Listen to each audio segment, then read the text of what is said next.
Father. Or should I call you Steve? Since it's a new year, maybe we should start cooking fresh, with fewer smoke alarms this time. Your cooking's improving, but I can see the stress in your eyes. Anna's mom used this Blue Apron assemble and bake thing during our playdate. Pre-chopped ingredients, over 40 grams of protein, and just one pan to clean up. She just tossed it in the oven and boom, plating like she's got followers. So go to blueapron.com, Steve. Make 2026 the year you win dinner. Blue Apron. Get $50 off your first 2 orders plus free shipping with code STIR50. Terms and conditions apply. Visit blueapron.com/terms for more.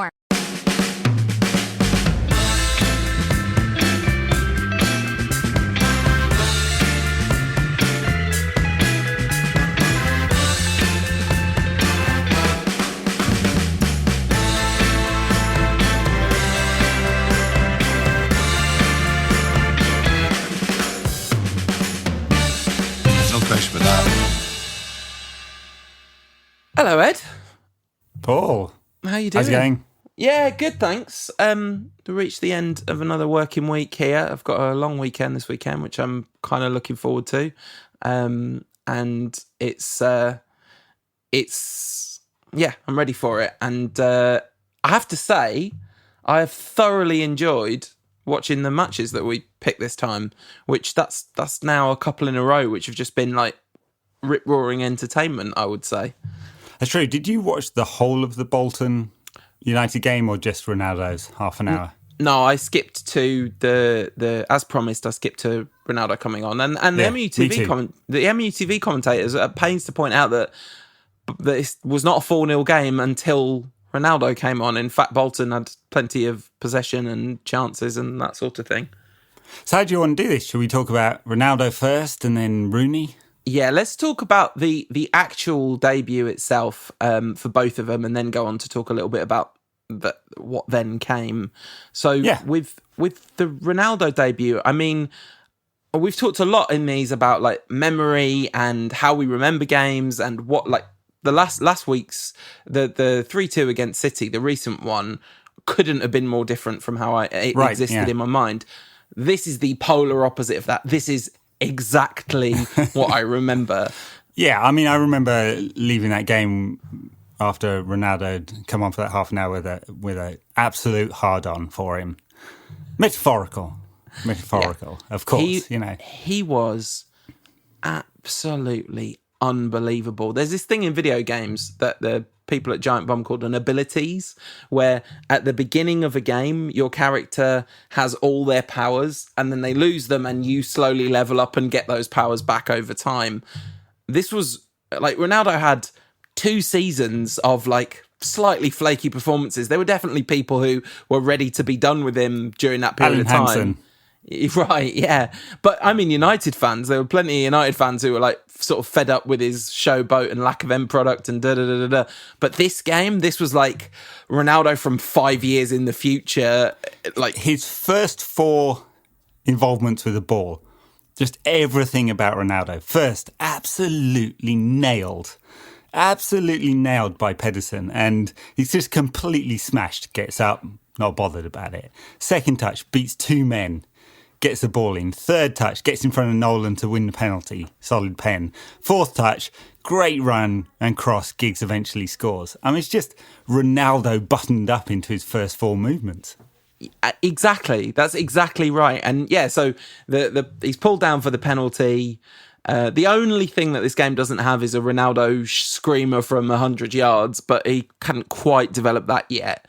Paddy Crerand talks about like having, because this is very, very contemporary with that infamous Sporting Lisbon friendly where all the players were like, sign him, you know. And Paddy Crerand says we just all thought if there's any chance we should sign him because this is what we saw in that game. And he did look completely ready for English football, and he wasn't actually. It would take it out of him, understandably, and he was still very young and had a lot of developing to do physically and I guess mentally, although that went a bit wrong on a lot of different levels. But just the natural brilliance. Oh God, yeah, and it's not just the running and the dribbling.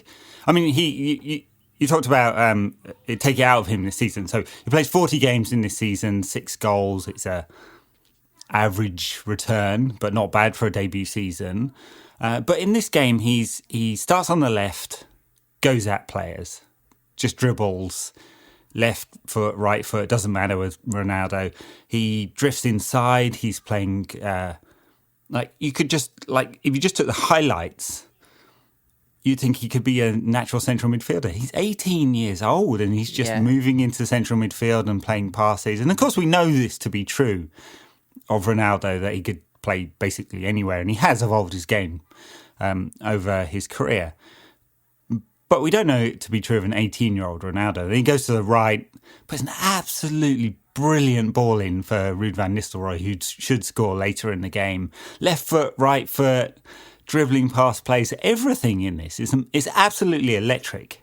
It really is, and it's condensed into half an hour. And indeed, like half an hour, there's some kind of expression of surprise that he's coming on at 1-0 up, as if like he should be saved for United to be 2-0 up because he's so young, and but no, you put him on it when it's 1-0 because, I mean, Fergie says afterwards, like, he can give us some penetration that we didn't have.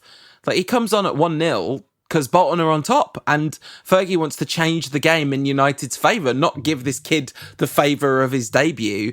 One of the things that's interesting is the reaction in the crowd, because I remember talking to you after seeing the highlights, because you were there, and wanting to get a feel for what it had been like to be there and if it felt like it was something special, because it came across on TV that it's very different from the Rooney debut, where Rooney's an established superstar in England by this point, basically. Ronaldo isn't.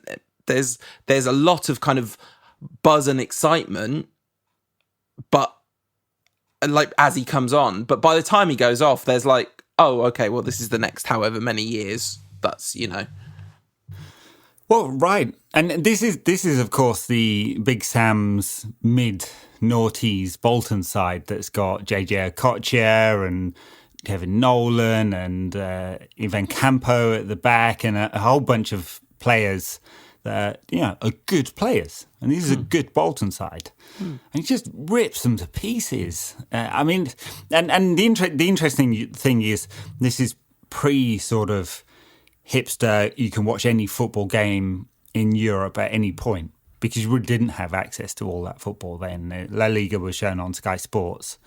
I think Channel 4 had stopped showing Italian football by this time. So there really wasn't a lot of access to football. Portuguese football, absolutely no chance. Now you can, of course, with the internet, watch any Portuguese games. Not that I do.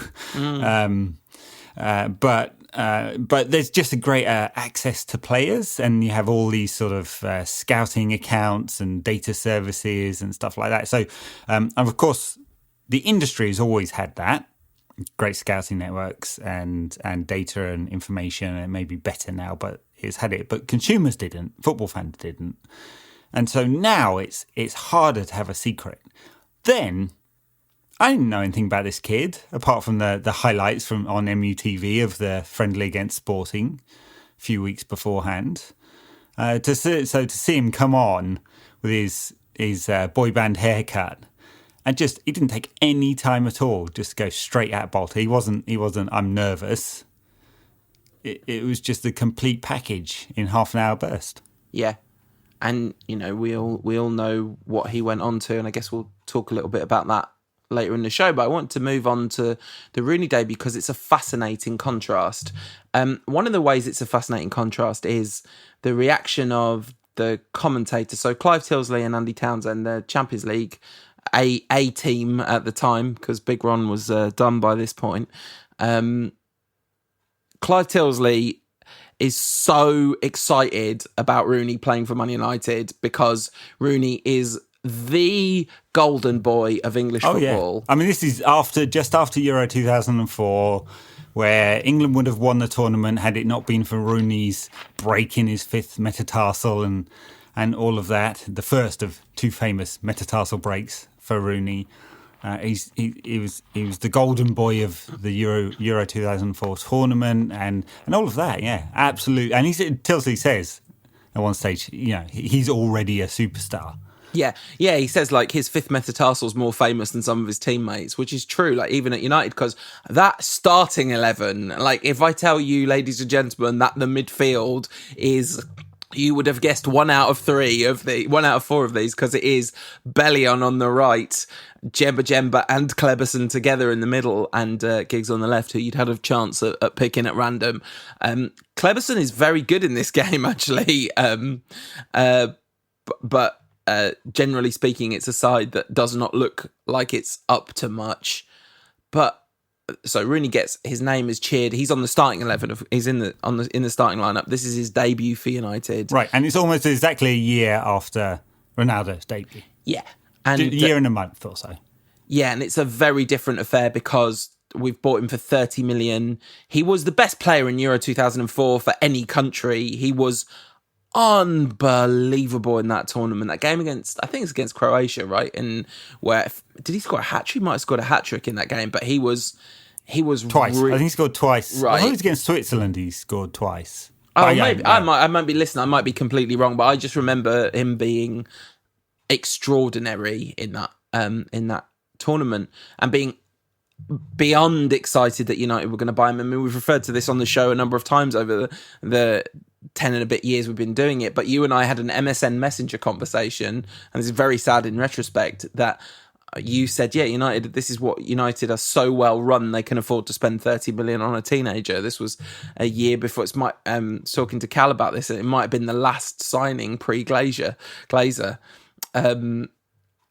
So Rooney comes in, he's cheered from the rafters, his name is sung as soon as he emerges out of the tunnel, and he's unreal in this game. Like, for the first 60 minutes of this game, until the emotional energy wears off, the adrenaline wears off, and the tiredness of coming back from injury kicks in, he is unbelievably good. This is why, ladies and gentlemen, we found it very difficult to accept it when people would say Wayne Rooney is still as good as he used to be, because this is what he used to be able to do. Yeah, this is what he used to be. Yeah. I mean, look, his first real involvement in the game is to stick his studs into Dennis's shins.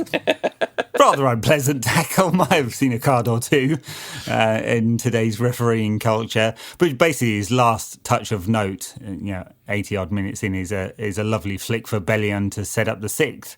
And in between, he was just fantastic. He's just all over the pitch. I mean, some of it too much running, which Ferguson, of course, would note later in his career. But he goes deep. He sets up about 15 yards deeper than Van Nistelrooy, just naturally, I think. But he drifts into midfield, drifts left, right. But he's not aimless. He's just getting involved, and he's like super, super involved. And his first touch is magic in this game. And of course, later in his career, we can criticise his first touch a lot. And it's interesting that around the 70-minute mark, he has a chance to put Ruud van Nistelrooy away, and he's like, he absolutely fumbles. And I was like, there's the Wayne Rooney we know and love. Well, the thing is, what I liked about that is, like, Clive Tilsley at that point, because I was looking at that thinking, oh yeah, I know what that is. That's tired Rooney. We see a lot of that in the next 15 years. And Clive Tilsley says to Andy Townsend, "Oh, do you think he's got a bit tired?" And his first touch, Clive says, his first touch let him down. I wonder if that's the first thing to go. It's like, wonder no more, Clive. The future will let you know. But before we... Back to the Future, Part 4, the Rooney years. But before we stick the boot into one of the greatest players ever to play the game, Tilsley says, as the teams are coming out, and he's talking about Rooney being signed, and says the payoff will be measured in trophies in terms of the astronomical for then transfer fee for a teenager. 5 Premier Leagues, an FA Cup, 3 League Cups, 4 Community Shields, a Champions League, a Europa League, and a World Club Cup. The payoff was indeed measured in trophies. Yes, it was good. Of course, if the Glazers hadn't been in charge, it would probably been 10 Premier League trophies and 2 European Cups or whatever. Well, if Fergie had been 5 years younger, I'll give you that. Yeah. And there's a couple of interesting references from Clive Tilsley in this game. One is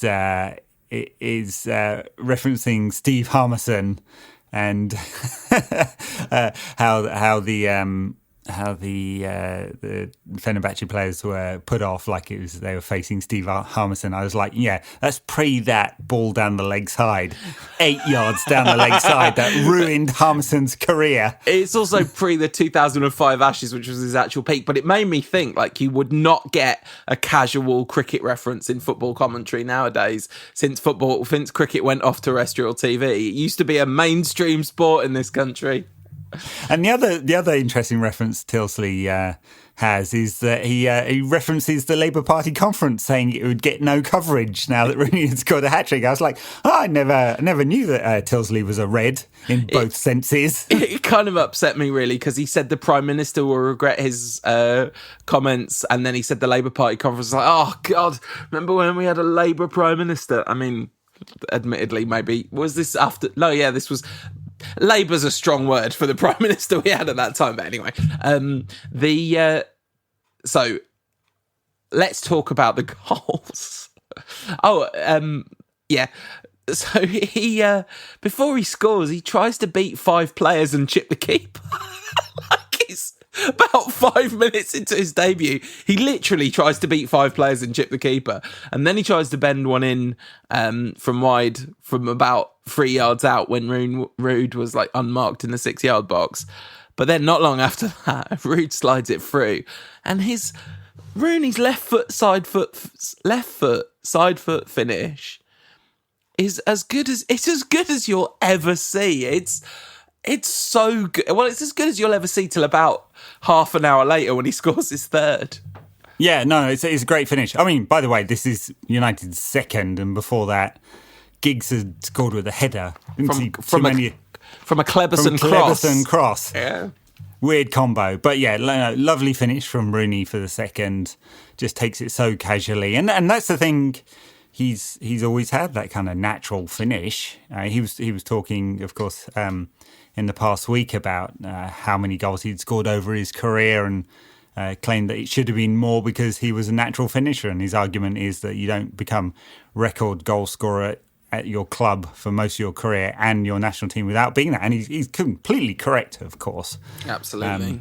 And you know, our totally unfair criticism, but repeated very often, much to the chagrin of many of our listeners, is that he would have scored even more if he'd kept himself fit and trim and in shape for most of his career.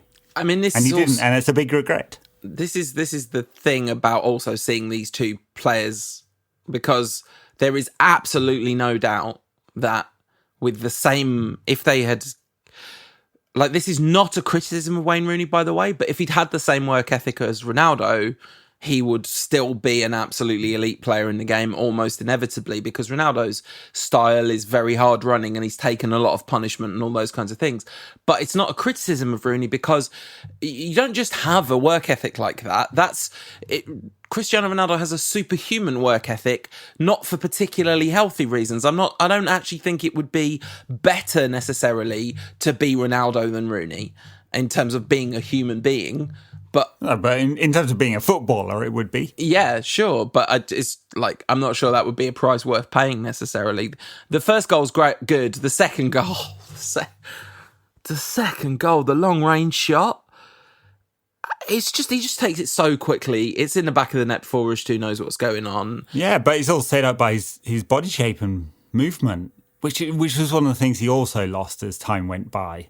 You know, he more simple movements, didn't have quite that kind of dynamic, instinctive, isn't it? He feints. What is it? It's a drop of the shoulder. It's a feint. He beats the player without even touching the ball.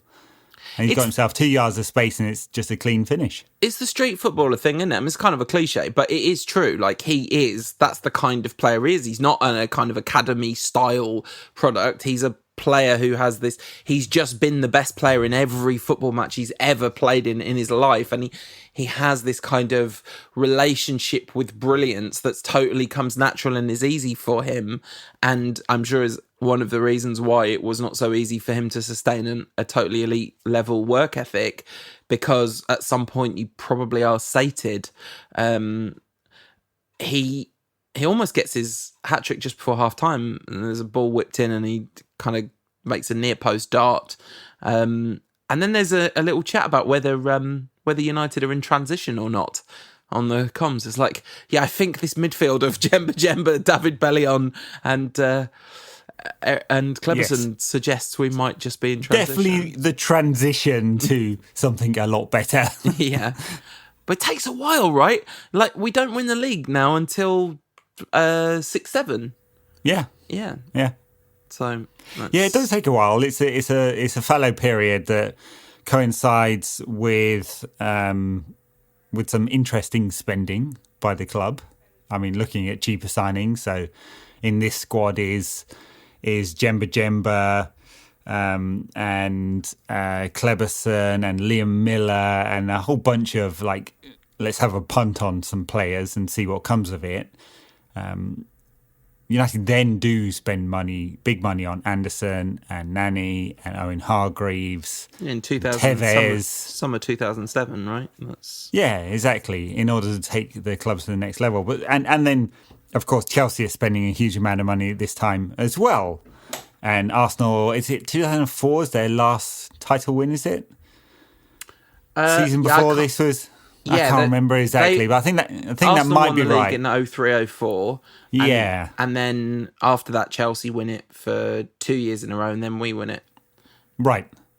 So you get the sense of United drifting a little bit, the power shift, as Arsene Wenger called it, going to London. And it's not obvious at this time that United are going to come out of this, fallow period and produce another great side. Not obvious at all. But the thing that happens is Fergie builds his team around these two players, and and they are the best players in the league, the best players in the world. When does Messi really take over that mantle? It's not for a few years yet. And so he scores a free kick.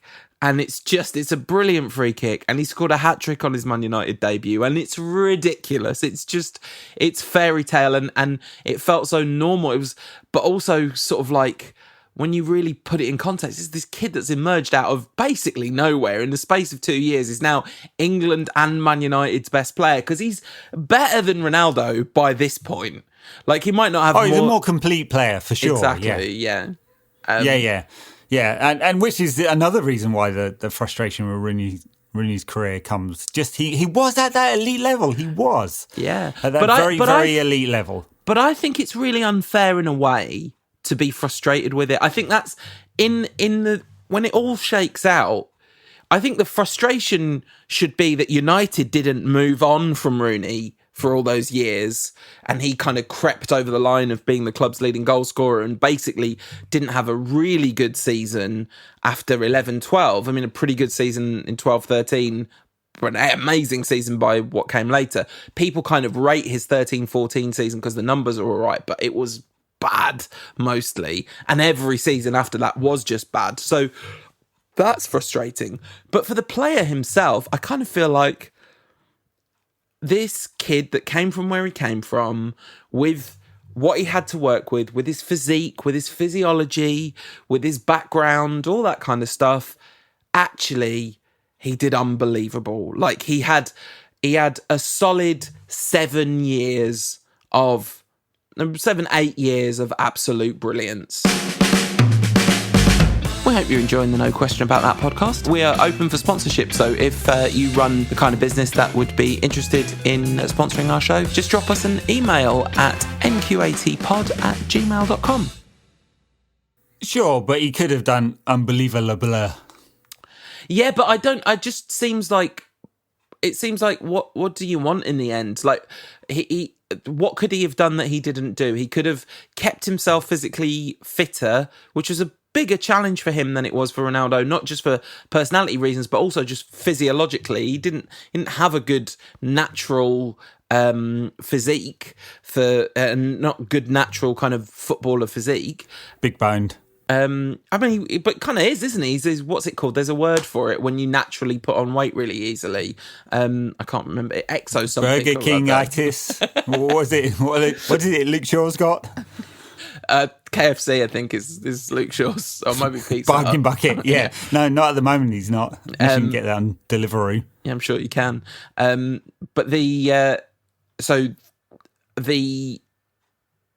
there are challenges that he faces that are kind of part of the reason why. And like, he was extraordinary for a really long time. It took a long time, and it felt like he was bad for a long time, but he wasn't compared to how long he was extraordinary for. He was extraordinary from 2003 to 2013. That's 10 years. 10 years at the top of, like, being incredible under unbelievable pressure. England and United captain, etc., etc., etc. Anyway, the free kick is funny because not only, it's a great free kick, and I suppose you could poke at the keeper and say he's far too his left, which he is, because it's not right in the corner, but it's a great free kick. But the funniest bit is there's like 6 players around the ball. They're all want a piece of it.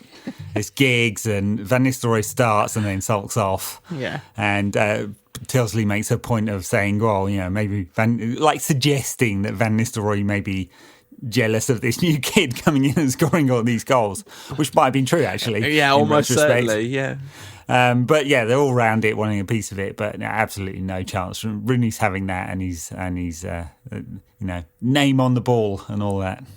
Ruud van Nistelrooy is mentioned by Paul Scholes in the latest United official podcast, where Scholes tells this story about them being on the team bus and just him being in a mood if he didn't score, whether United won or not, which that's been talked about before. But what I'd never heard before is being really moody if he'd scored and Thierry Henry had also scored. So he would check the scores, being like a genuine bad mood if Henry had scored, which nice. is... Rooney scores a nice goal in this game. It was a fantastic ball from Darren Fletcher from the right. Yeah. To pick him out, sort of 40, 50-yard pass, and then one touch and bang, absolutely lashes it home with some feeling, I'd say. Yeah, some real genuine fury about having missed a pen. Rooney didn't get to take the pen. He missed a pen and missed Good job Rooney didn't take a pen. He'd probably missed it. I mean, Van Nistelrooy had a good record from pens, but he'd missed one in a friendly the week before this game and missed one in this game. And of course, would go on to miss one against Arsenal, which was...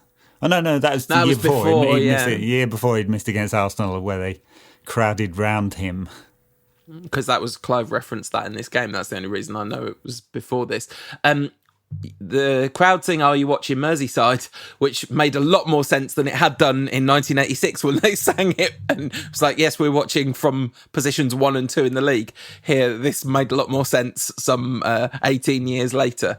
So yeah, when we'd stolen their precious baby from them, Rooney blasts one behind for a corner. He's trying to do the thing of knocking it off the Fenerbahçe player and out of play, but he misses the Fenerbahçe player, and it's like he's just inside his own half. He concedes a corner, which they do eventually score from. And I think that's actually the point where I started to think, yeah, he's starting to look tired now. He's starting to try a little hard. The excitement's probably got to him. This is where you remember, oh, actually, he literally was only 18 years old at this point, even though he seems like a 25-year-old. That's right, or older, yeah. And 3 months without playing, coming back from injury. We know after a career of seeing him that it does take a while to get back. He doesn't have natural great fitness, as you've said. It takes him a while to get fit, which, by the way, in the current circumstances, football authorities expecting players to go from not having played for weeks on end to playing Saturday, Wednesday for 8 weeks straight after 2 weeks of training. No chance. You can get so many injuries. Anyway, understandably, Rooney's a bit rusty and he gets tired later in the game. And it is fun kind of seeing both the best of Rooney and some of his other traits all packaged in this one game.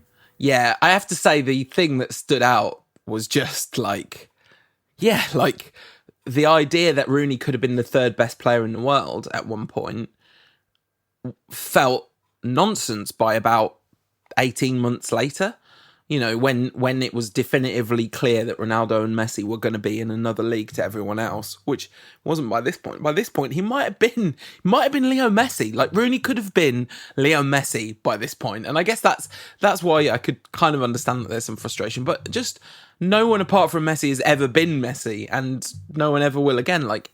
No, he was. I mean, Ronaldo doesn't get 20 goals in the season until 06-07. Yeah. So I mean, he's 3 seasons at United. Oh yeah, that's what I meant about of not great numbers, of getting less than nanny numbers. Yeah, that's kind of what I meant. Like people were really frustrated by him by the time he emerged, and I remember this is probably the period of time where I've paid the least close attention to United because just had various other things going on, and I never had the channels, and it wasn't really particularly massively on my radar. And I remember I was kind of a match of the day fan really at this point. And then when Ronaldo emerged, it was really surprising because he felt like this kind of flaky kid we all remembered the Bolton debut and how incredible it was, but we don't remember that there was then a solid 3 years before he became Cristiano Ronaldo, Yeah, and it's 118 goals in 292 games for United, 451 in 438 for Real Madrid. I mean, when he turned the tap on, he really turned the tap on. Yeah, it's funny. There's all these kind of Mundial magazine just did a big piece on comparing Messi and Ronaldo's early numbers to some of the Wonder Kids that are around now. A lot of the Wonder Kids numbers look great for kind of number of games played, and it's like if they stick around for another 5-10 years at this level, because that's the thing about those two is just the insanity of their consistency, the unmatched throughout history level of consistency. Have you seen I know you're not a big basketball fan, but as a lover of sports documentaries, are you going to watch the Michael Jordan Last Dance doc?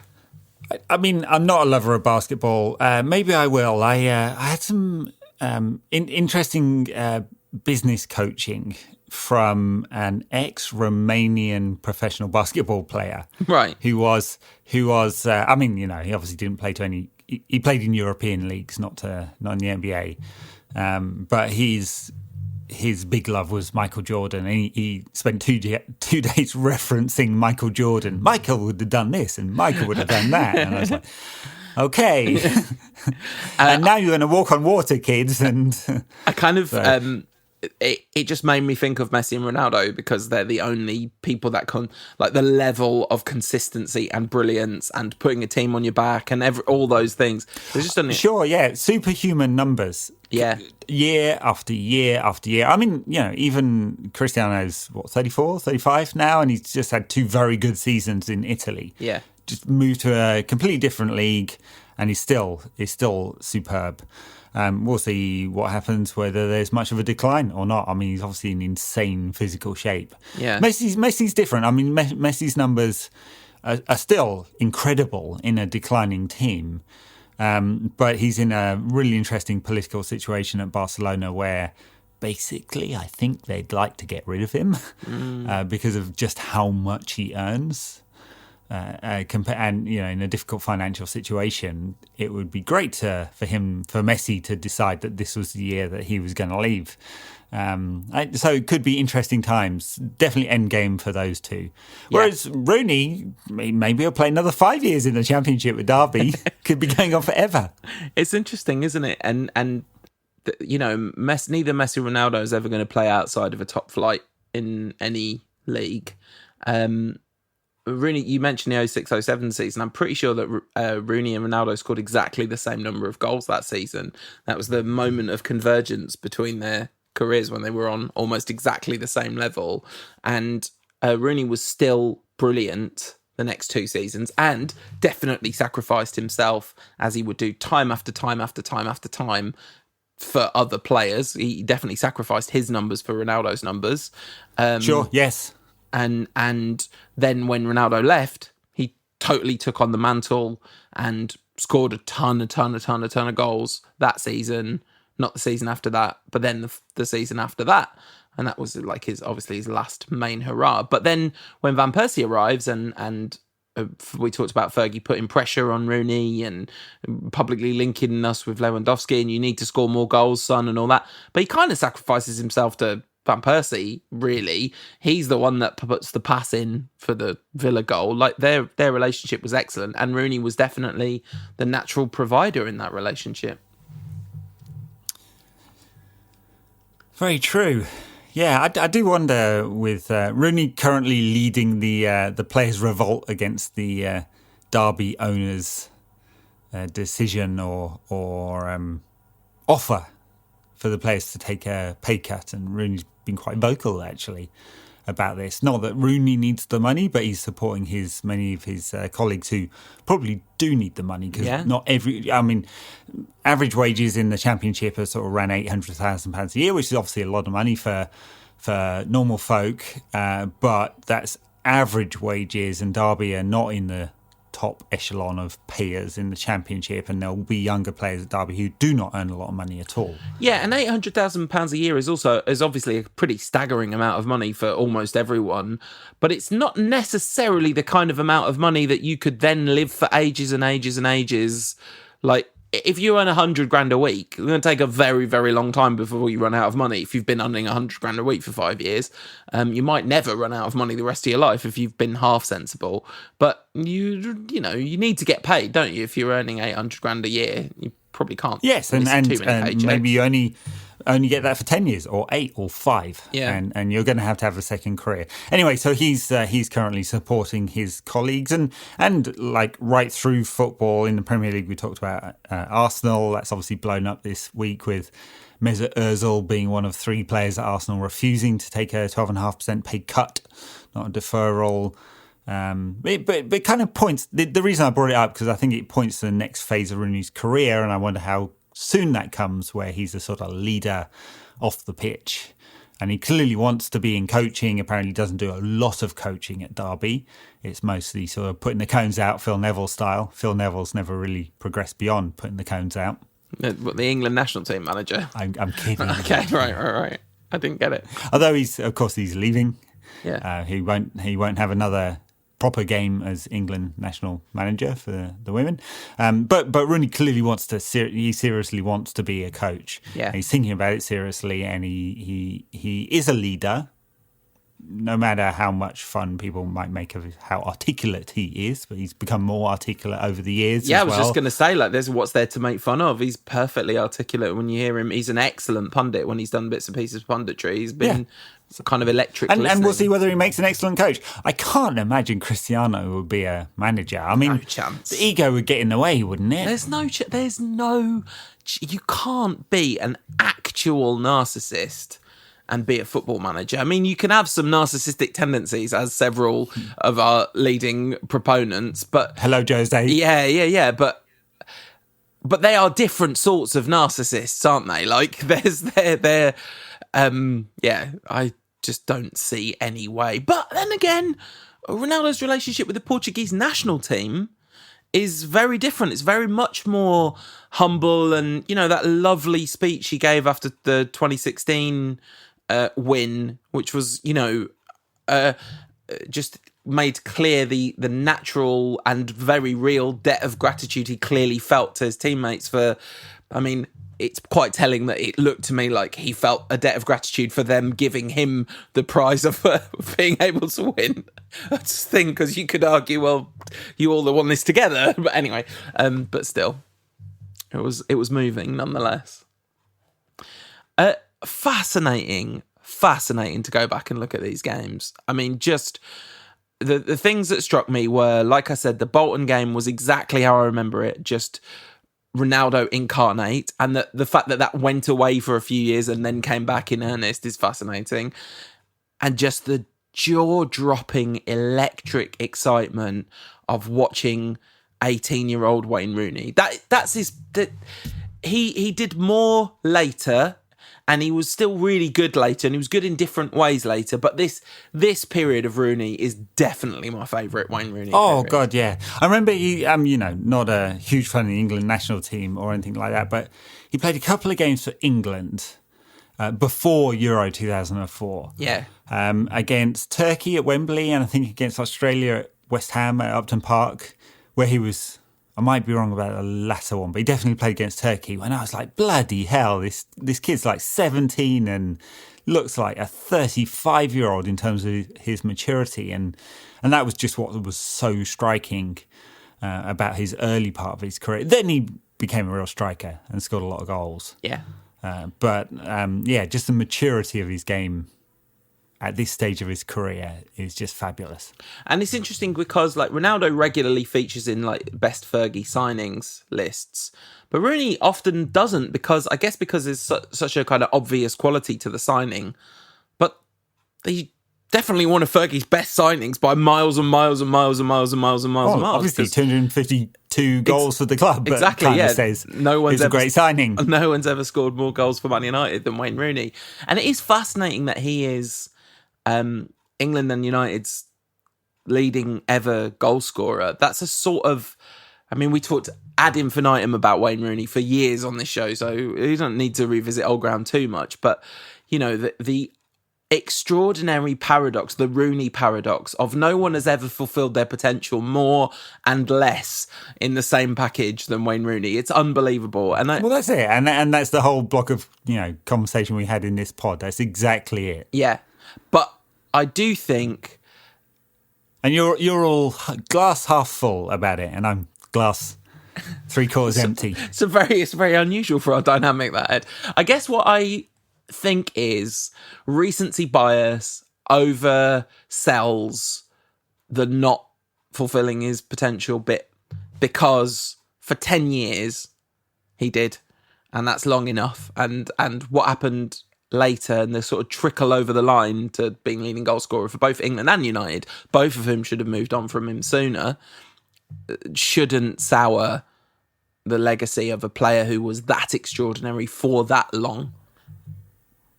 Fair enough. So what are we talking about next week? Or in fact on next... What day is it today? Today's this Thursday. This is coming out on Friday. So on Monday's pod, we're going to be talking about... the 1996 FA Cup, wait for it, semi-final. Don't worry, ladies and gentlemen, we are not going to... I saw the comment on our Instagram feed. I haven't got it in front of me, so sorry for not giving you a shout-out. We'll do that on the show on Monday. And the comment, I read it slightly bleary-eyed, and I thought it said the 96 FA Cup final is such a brilliant game. I was going to be like, it's one of the worst games of football that's ever been played by anyone. But no. Yeah, but you can just watch from, 85 minutes into the 92nd minute. You just watch that on repeat for 90 minutes. You just watch the pre-match build-up with the white suits, and then cut to Cantona scoring. That's the whole game. But we're going to watch the semi-final, which was against Chelsea, and I think I've never seen this match, and I certainly don't remember it. And apparently Cantona's brilliant in it, so I'm excited to go back and watch that one in full. All right, we will be doing that. Anyway, in the meantime, if you haven't seen these two games, they are on Football Alia. I'll put the links in the show notes as well. Well worth watching them. Yeah, absolutely. You can skip to like 50 minutes on the Bolton one. But that Fenerbahçe game, definitely check it out, because especially if you're in the mood for some Rooney nostalgia, because he's unreal in that game. All right. Thanks, everyone. Great. We'll see you on Monday. Bye now.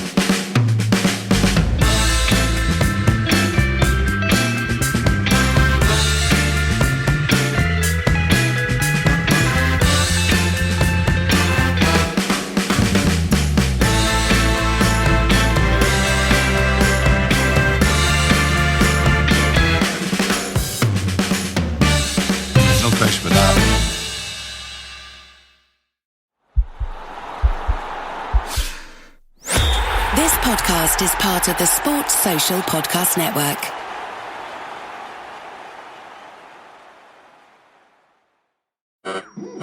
We interrupt this program to bring you an important Wayfair message. Wayfair's got style tips for every home. This is Styles McKenzie helping you make those rooms sing. Today's style tip: when it comes to making a statement, treat bold patterns like neutrals. Go wild, like an untamed animal print area rug under a rustic farmhouse table from Wayfair.com. Arr, fierce. This has been your Wayfair style tip to keep those interiors superior. Wayfair, every style, every home.